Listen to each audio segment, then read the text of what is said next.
ఫిబ్రవరి 13 క్రీస్తునందు మీ అంగీకారం. మీరు రక్షింపబడిన రోజు నుండి దేవుని పట్ల మీకున్న ప్రేమకు మరియు కృతజ్ఞతకు గుర్తులుగా మీ విధేయత, మీరు చేసే సేవ పరలోకపు ప్రత్యేక లెక్కలలో నమోదు చేయబడతాయి. సాతాను చేసే ఆరోపణలకు విరోధముగా క్రీస్తు పలికిన మాటలను గమనించండి. యెహోవా నిన్ను గద్దించును, ఇతడు అగ్నిలో నుండి తీయబడిన కొరవి వలనే ఉన్నాడు కదా. జకర్యా 3:2. దీని అంతరార్థం ఏమిటంటే, ప్రభువా, ఇప్పుడే అగ్ని నుండి రక్షించబడిన నీ బిడ్డలో ఇంకా కొన్ని పాత స్వభావపు బలహీనతలు ఉండవచ్చు. ఈ అసూయేపరుడైన సాతాను ఆ బలహీనతలను బట్టి నీ బిడ్డను నిందించడానికి నీవు అనుమతిస్తావా అని క్రీస్తు మన పక్షాన తండ్రిని వేడుకుంటున్నారు. మనలోని అసంపూర్ణతలను క్షమించమని ఆయన నిరంతరం తండ్రిని ప్రార్థిస్తూనే ఉన్నారు.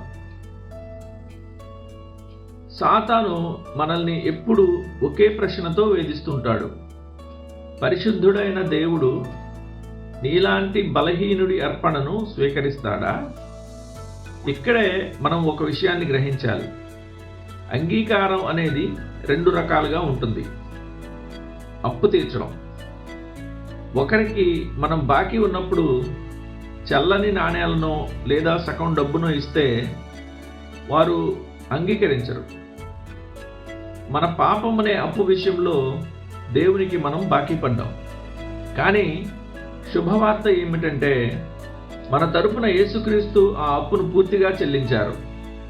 సాతాను మీపై నేరారోపణ చేస్తే అతడిని క్రీస్తు వద్దకు పంపండి.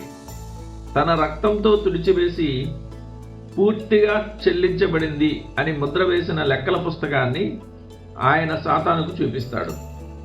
ప్రేమ కానుక.